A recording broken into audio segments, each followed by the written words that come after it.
السلام علیکم ناظرین، آج ہمارا ٹاپک ہے طب نبوی صلی اللہ علیہ وآلہ وسلم کی اہمیت اور یرکان کے بارے میں۔ یرکان کیسے شروع ہوتا ہے، یرکان کی علامات، یرکان کے اسباب اور یرکان کا ٹریٹمنٹ اور ڈائگنوسٹک۔ جو لوگ ہمارے چینل پر نہیں ہیں وہ ہمارے چینل کو سبسکرائب کر لیں تاکہ ہر آنے والی ویڈیو آپ تک بآسانی پہنچ پائے۔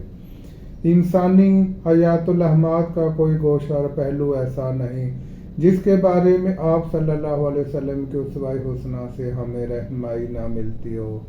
آپ جس طرح روحانی امراض کے معالج تھے، اسی طرح جسمانی امراض کے طبیب بھی تھے۔ آپ رحمت للعالمین خود تھے، اور جو قرآن کی شکل میں نسخہ کیمیا لے کر آئے وہ بھی رحمت اور شفا ہے۔ ہم قرآن پاک سے ایسی چیز نازل کرتے ہیں جو یقین کرنے والوں کے لیے شفا اور رحمت ہے۔ دنیا میں کوئی قلبی یا جسمانی بیماری ایسی نہیں جس کے سبب اور علاج کی طرف قرآن پاک نے رہنمائی نہ کی ہو۔ آپ صلی اللہ علیہ وسلم نے جو طبی ہدایات فرمائیں اور خود اپنے صحابہ کرام کا علاج بھی فرمایا، اس کو کوئی آج تک غلط ثابت نہیں کر سکا۔ آپ صلی اللہ علیہ وسلم کی بتائی ہوئی ادویات سے مفردات اور غذائیں، آپ صلی اللہ علیہ وسلم کا طریقہ علاج، صدیاں گزر جانے کے باوجود، موسموں، علاقوں اور انسانی مزاجوں کے اختلافات کے باوجود اس قدر نفع بخش اور زود اثر ہے جتنا کہ پہلے تھا۔ قرآن پاک اس امر کی تصدیق کرتا ہے کہ پیارے نبی صلی اللہ علیہ وآلہ وسلم کو علم فنون کے ساتھ ساتھ حکمت سکھا دی گئی۔ لوگ ان کے پاس باقاعدہ علاج کے لیے آتے رہے اور فیض یاب ہوتے رہے۔ آپ کا علم وحی الہی پر مبنی رہا۔ طب نبوی صلی اللہ علیہ وسلم کے یہ سنہرے اصول بیماریوں کے پھیلاؤ کو روکنے اور ان کے علاج میں بہت اہمیت رکھتے ہیں۔ بیماریاں فرد کی اپنی غلطی سے ہوتی ہیں۔ تندرست افراد مریض کے پاس نہ جائے۔ وبا کے علاقے میں جانا اور اسی علاقے سے نکلنا خطرناک ہے۔ قوت مدافعت کی کمی بیماریوں کا باعث بنتی ہے۔ معالج کے لیے علم الامراض اور علم الادویہ کا علم ہونا بہت ضروری ہے۔ ان پڑھ افراد علاج نہ کرے، اگر وہ ایسا کرے تو ان سے ہرجانہ لیا جائے۔ مریض کو بھوکا رکھ کر اس کی قوت مدافعت کو کم نہ کیا جائے۔ اسی طرح اگر ہم لوگ طب نبوی صلی اللہ علیہ وسلم کے سنہرے اصولوں پر عمل کریں تو کوئی بیمار نظر ہی نہ آئے۔ ایک مسلمان کے لیے اس سے بڑی سعادت کوئی ہو ہی نہیں سکتی کہ وہ اپنی عادات، اطوار اور معاشرے معاملات کو آپ صلی اللہ علیہ وسلم کے طریقے کے تابع بنا دے، کیونکہ اتباع سنت پر ہی دونوں جہان کی کامیابی اور سنت کو ترک کرنے سے بغض، ذلت، پستی کے سوا کچھ بھی حاصل نہیں ہوتا۔ لیکن افسوس، آج کا انسان سنت سے بہت دور ہوتا جا رہا ہے۔ نہ صرف روحانی بلکہ جسمانی عوارض کے حوالے سے ہر فرد پریشان نظر آتا ہے۔ ضرورت اس امر کی ہے کہ طب نبوی صلی اللہ علیہ وسلم کو آسان الفاظ میں عام کیا جائے تاکہ ہر خاص عام ان مفید دواؤں اور غذاؤں سے مستفید ہو سکے اور صحت کے ساتھ ساتھ ثواب بھی پاتا رہے۔ یہی وجہ ہے کہ آج کل ہم نے اپنے آپ کو ان چیزوں سے دور کر لیا ہے۔ اپنا لائف سٹائل چینج کرنے کی وجہ سے ہم نے بیماریوں کو دعوت دی ہے۔ یہی وجہ ہے کہ آج کل ہر انسان پریشان اور بیمار نظر آتا ہے، کیونکہ جو کام ہمیں سنت کے مطابق کرنا چاہیے تھا وہ ہم نے چھوڑ دیا ہے۔ ہم کھانا کھانے میں پھل اور سبزیوں کا استعمال کم کرتے ہیں، چکنائی کا استعمال زیادہ کرتے ہیں، اور ان چیزوں کا استعمال کر کے بھی ہم اپنے آپ کو بہتر محسوس نہیں کرتے، کیونکہ جو چیزیں ہم نے نبی صلی اللہ علیہ وسلم کے طریقے کے مطابق اگر کرتے ہیں تو اس کا ثواب بھی ہے اور ہماری صحت پر اس کے نمایاں اثرات ہوتے ہیں۔ اگر ہم دیکھتے ہیں تو نبی صلی اللہ علیہ وسلم نے جس طرح فرمایا، انہوں نے کھجور کو سنت فرمایا، پانی کا زیادہ استعمال، کھانا کھاتے ہوئے زیادہ چبانے کو ترجیح دی، پیٹ بھر کے نہ کھانا کھانے کو ناپسند فرمایا، رات کا کھانا جلدی کھانے کو فرمایا۔ تو اگر آج ہم دیکھتے ہیں تو یہی چیزیں ہم نے اپنے آپ کو اپنے اوپر لازمی لاگو کر لی۔ ہم رات کا کھانا دیر سے کھاتے ہیں، ہم کھانا کھانے کے دوران پانی کا استعمال زیادہ کرتے ہیں، ہم ہیوی چکنائی کا اور پیٹ بھر کر کھانا کھاتے ہیں، جس کی وجہ سے ہمارے پیٹ میں ہمارا معدے پہ اثر ہوتا ہے۔ جب معدہ ڈسٹرب ہوتا ہے تو ہمیں کئی زیادہ بیماریاں دیکھنے کو ملتی ہیں۔ یہی وجہ ہے کہ آج کل ہم نے اپنے لائف سٹائل کو چینج کر کے بیماریوں کو اپنے اوپر سوار کر لیا ہے۔ ہمیں کوشش کرنی چاہیے کہ ہمیں ان بیماریوں سے بچنا چاہیے، اور نبی صلی اللہ علیہ وسلم کے طریقے جس طرح انہوں نے فرمایا ہمیں اسی طرح عمل کر کے اپنے آپ کو ایک بہتر اور خوشگوار زندگی گزار سکتے ہیں۔ اب ہم یرکان کے بارے میں بات کرتے ہیں۔ یرکان کیا ہے؟ یرکان کیوں ہوتا ہے؟ اس کی اسباب اور علامات کیا ہیں؟ یرکان سے مراد آنکھوں اور زبان کا زرد ہو جانا کہا جاتا ہے کہ کراچی کے لوگوں نے اسے پیلیا یا جیسے دلچسپ نام دیا ہے۔ یہ بیماری نہیں بلکہ ایک ایسی کیفیت ہے جس میں سارے جسم کے اندر اور باہر زردی چھا جاتی ہے۔ آنکھوں کی زردی کے ساتھ پیشاب اور پخانہ کا رنگ بھی تبدیل ہو جاتا ہے۔ یعنی یرکان کا اصلی نام ہی پیلا یرکان ہوتا ہے، یعنی جیسے ہماری اسکن کا کلر پیلا ہو تو ہم فوری کہتے ہیں کہ یہ پیلا یرکان ہے۔ لیکن آج کل کے میڈیکل سائنس کے مطابق یرکان کو جانڈس اور ہیپاٹائٹس ای کے نام سے نوازا گیا ہے۔ اس وجہ سے جب بھی ہمارے سامنے یرکان آئے تو ہمیں ان ناموں کا بھی پتہ ہونا چاہیے، تاکہ ہمیں تشخیص کرتے وقت پتہ چل سکے ہمیں بیماری کون سی، ہمیں ہیپاٹائٹس اے ہے، ہمیں ہیپاٹائٹس ای ہے، ہمیں ہیپاٹائٹس ڈی ہے۔ اس وجہ سے ہمیں چاہیے کہ ہمیں اس کی معلومات کمپلیٹ ہونی چاہیے۔ صفرا کے رنگوں کا تعلق خون کے سرخ دانوں سے ہے۔ جب یہ سرخ دانے گھس جاتے ہیں تو مختلف مقامات پر ان کو توڑ پھوڑ کر کے ان میں موجود کیمیائی عناصر نکال لیے جاتے ہیں تاکہ دوبارہ کام میں لائے جا سکے۔ ان میں ایک اہم حصہ صفراوی رنگ بلیروبین ہوتا ہے۔ یہ رنگ خون کے ذریعے البیومن کے ساتھ شامل کر کے جگر کی سمت بھیجا جاتا ہے تاکہ وہاں سے یہ پھر سے صفرا میں شامل ہو کر گردش میں شریک ہو جائے۔ گردے اس رنگ کو باہر نہیں نکال سکتے، جگر میں جا کر فالتو رنگ کو لحمیات کے ساتھ شامل کر کے جسم سے باہر نکال دیا جاتا ہے۔ غذا کو ہضم کرنے کے دوران صفرا کا جو حصہ چھوٹی آنت میں آ کر گرتا ہے، اس کا کچھ حصہ وہیں سے دوبارہ خون میں شامل ہو کر پھر سے جگر کو چلا جاتا ہے، جبکہ یہ بقیہ بڑی آنت میں جا کر اس کی صورت میں پخانہ میں شامل ہو کر اس کو خاکی رنگ دے دیتا ہے۔ بڑی آنت سے اس کی اضافی مقدار گردوں کو چلی جاتی ہے، جہاں سے یہ یوروبلینوجن کے نام سے پیشاب کے راستے خارج کر دی جاتی ہے، جس میں اس رنگ کی آمد و رفت کے اس نظام کو جاننے کے بعد اہم صورت یہ ہے کہ خون میں اس کی مقدار 100 cc میں سے 1 گرام سے کم رہتی ہے۔ اگر کسی وجہ سے شرح میں اضافہ ہو جائے تو جسم کو پیلا رنگ دے دیا جاتا ہے۔ یرکان کا مطلب ہے کہ جسم میں صفراوی رنگ کی مقدار اتنی بڑھ گئی ہے کہ جسم ان کا بندوبست نہیں کر سکتا۔ جیسے کسی بیماری میں خون کے سرخ دانوں کی وسیع پیمانہ پر تباہی شروع ہو جاتی ہے، جگر میں خون کا نظام درم برم ہو جائے یا اس کے اخراج کے راستوں میں کسی جگہ کا رکاوٹ آ جائے۔ اسباب یرکان کو ہم اہم اسباب سے بیان کرتے ہیں۔ رکاوٹ سے پیدا ہونے والا obstructive جانڈس، اس میں پتا کی پتھریاں یا لبا میں کینسر کی وجہ سے آنتوں کو آنے والی صفرا کی نالیاں کی وجہ سے ہوتا ہے، اور صفراوی رنگ اور صفرا آنتوں میں گرنے کی بجائے دوران خون میں شامل ہو کر جسم کو رنگ دیتے ہیں۔ خون کی ایسی بیماریاں جن میں سرخ دانے وسیع پیمانے پر ضائع ہو رہے ہوں، خون کو تلف کرنے والی ادویہ کے انجیکشن، پانی کا ٹیکہ، سانپ کا زہر، وبائی یرکان میں وائرس کی وجہ سے جگر میں سوزش ہوتی ہے، سوزش کی وجہ سے جگر کے اندر صفرا اور خون کے دوران میں رکاوٹ آ جاتی ہے اور رنگ آنتوں میں گرنے کی بجائے دوران خون میں جا کر زردی لے آتا ہے۔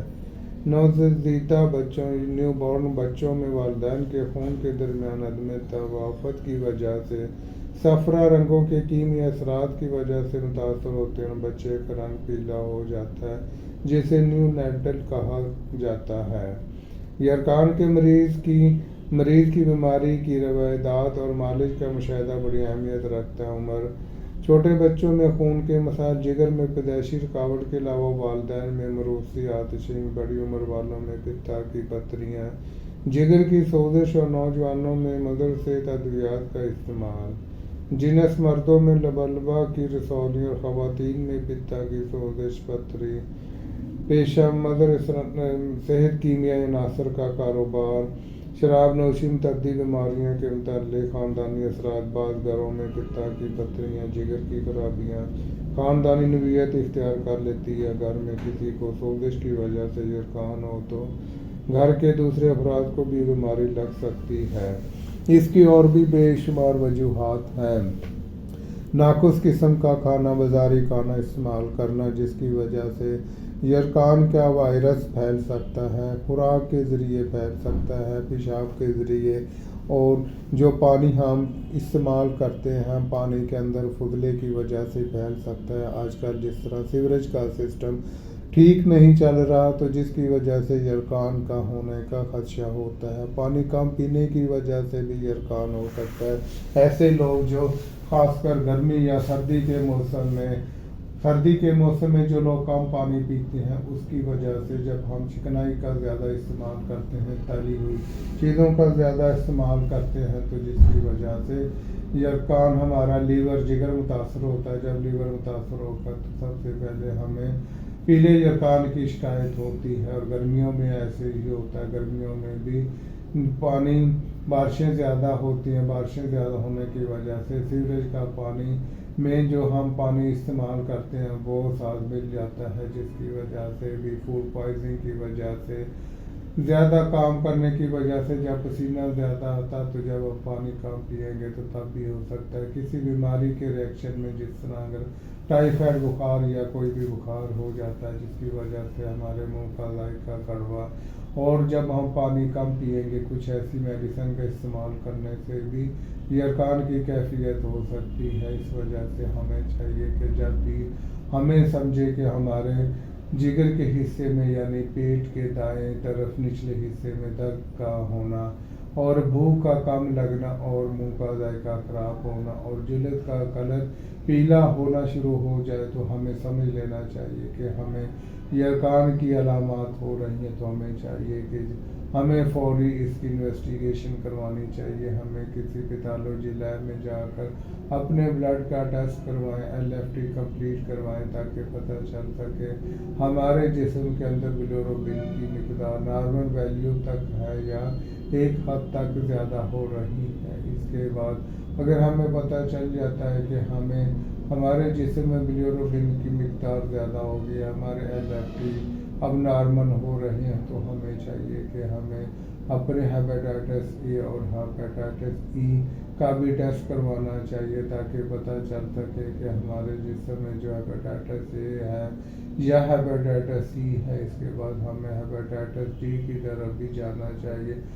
بر وقت تشخیص کر کے ہم اپنے آپ کو بیماری سے بچا سکتے ہیں، اور ہمیں کوشش کرنی چاہیے کہ ہم جہاں رہ رہے ہیں وہ ماحول ہمیں بڑا خوشگوار ملنا چاہیے، پانی کا استعمال زیادہ ہو، سورج کی روشنی ہو، کیونکہ ہم نے چھوٹے بچوں کو جو نیو بورن بچے ہوتے ہیں ان کو سن ریز کی وجہ سے انہیں کافی جلدی اثر پڑتا ہے، جیسے دھوپ کی روشنی میں، یا ہم تھراپی کے ذریعے بچے کو جلدی کور کر لیتے ہیں۔ اس وجہ سے چھوٹے بچوں میں جو یرقان کی کافی زیادہ ویلیو ملتی ہیں، بلیروبن کی تعداد 20-30 تک بھی جا سکتی ہے۔ اس وجہ سے ہمیں چاہیے کہ چھوٹے بچوں کی بھی کیئر کرنی چاہیے، اور ان پیرنٹ کو جن کا بچہ ہوتا ہے انہیں بھی کیئر کرنی چاہیے، کیونکہ چھوٹے بچوں میں تو ان کے ماں باپ کی وجہ سے یرقان ہوتا ہے، کسی نہ کسی وجہ سے ہو سکتا ہے۔ اس وجہ سے ہمیں چاہیے کہ ہمیں جب بھی اسی کا پتہ چلے تو ہمیں کمپلیٹ انویسٹیگیشن کروانی چاہیے تاکہ پتہ چل سکے کہ ہمارا جو وائرس ہے وہ کس وجہ سے ہوا ہے، کون سی ویلیو زیادہ ہے، اور اسی حساب سے ہمیں میڈیکیشن کرنی چاہیے تاکہ ہم جلدی تشخیص کر کے بیماری کو ختم کر سکیں، کیونکہ یہ بیماری کافی نقصان دہ ہوتی ہے جس میں بھوک بالکل ہی لگتی، جلد کا رنگ بالکل زردی مائل ہو چکا ہوتا ہے، تو یہ ایسا ہی ہے، ہمارے جگر کو خراب کر دیتی ہے اور ہمارے جگر میں پانی بڑھنے کا بھی خدشہ ہو جاتا ہے، اور اسی سے بھی ہیپاٹائٹس یا ہیپاٹائٹس سی یا ہیپاٹائٹس بی یا ہیپاٹائٹس سی بھی ہو سکتا ہے۔ اس وجہ سے ہمیں چاہیے کہ ہمیں اس کی جلدی کیئر کرنی چاہیے، جیسے ہی ہمیں پتہ چل جائے کہ ہمارے جسم میں پیلا یرقان ہو رہا ہے تو ہمیں اس کی احتیاط کرنی چاہیے، اور اب اس کے ٹریٹمنٹ کا ہمیں چاہیے کہ ہمیں کسی اچھے معالج سے رجوع کرنا چاہیے، ہمیں اس کے لیے زیادہ سے زیادہ پانی کا استعمال کرنا چاہیے، ہمیں گلوکوز کا استعمال زیادہ کرنا چاہیے اور ٹھنڈی چیزوں کا استعمال کرنا چاہیے تاکہ یہ بیماری ختم ہو سکے، کیونکہ یہ گرم چیزوں کے استعمال سے یہ بیماری آتی ہے۔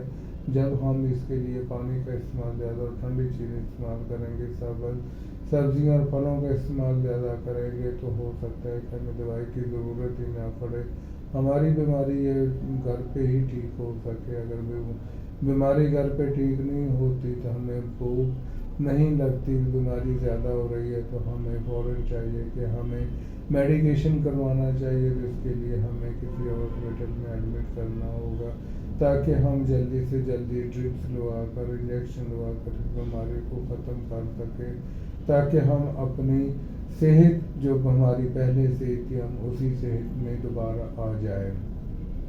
اگر آپ کو یہ ویڈیو اچھی لگی ہو تو اسے لائک بھی کر دیں اور شیئر بھی کر دیں۔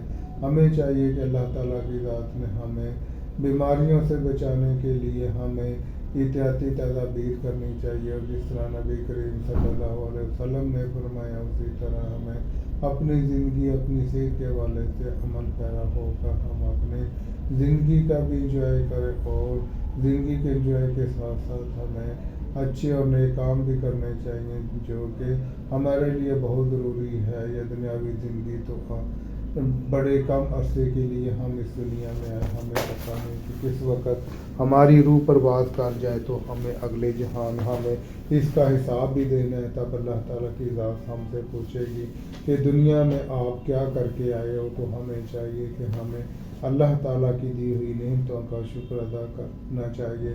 سورۃ رحمان میں اللہ تعالیٰ فرماتا ہے تم کن کی نعمتوں کو جھٹلاؤ گے۔ اس طرح جو چیزیں اللہ تعالیٰ کی ذات نے ہمارے لیے بنا دی ہیں ہمیں ان چیزوں کو استعمال کرنا چاہیے، اور جو کہ ہماری صحت کے لیے بھی فائدہ مند ہوں، اور ہمارے اپنے لیے اسی طرح جو چیزیں ہمیں صحت کے لیے نقصان دہ ہیں ان چیزوں کا بالکل استعمال نہیں کرنا چاہیے، تاکہ ہم اپنی صحت کو ایک اچھا صحت مند بنا سکے۔ اسی وجہ سے تو کہتے ہیں تندرستی ہزار نعمت ہے۔ بیماری کا تبھی پتہ چلتا ہے جب بیماری ہمیں پکڑ لیتی ہے، تو ہمیں اس کی افادیت کا پتہ چلتا ہے، ہمارا پورا جسم بے بس ہو جاتا ہے، ہمارا منہ کا ذائقہ خراب ہو جاتا ہے، ہمیں اٹھتے بیٹھتے دشواری ہوتی ہے۔ اس وجہ سے ہمیں چاہیے اپنی زندگی کو ایک حسین لمحات گزارنے کے لیے ہمیں نبی کریم صلی اللہ علیہ وسلم کی سنت کو اپنانا چاہیے، اور ہمیں ایسی غذائیں استعمال کرنی چاہیے جو کہ نبی کریم صلی اللہ علیہ وسلم نے فرمائی، اور ہمیں ایسی غذاؤں نہیں استعمال کرنی چاہیے جو کہ ہمیں پتہ چلے کہ ہمارے صحت کے لیے نقصان دہ ہے۔ دوبارہ ملتے ہیں ایک نئی ویڈیو کے ساتھ، تب تک کے لیے خدا حافظ۔ ہمارے چینل کو لائک بھی کر دے تاکہ ہماری حوصلہ شکنی اور اسے سبسکرائب بھی کر دے۔ دوبارہ ملتے ہیں ایک نئی ویڈیو کے ساتھ، تب تک کے لیے خدا حافظ۔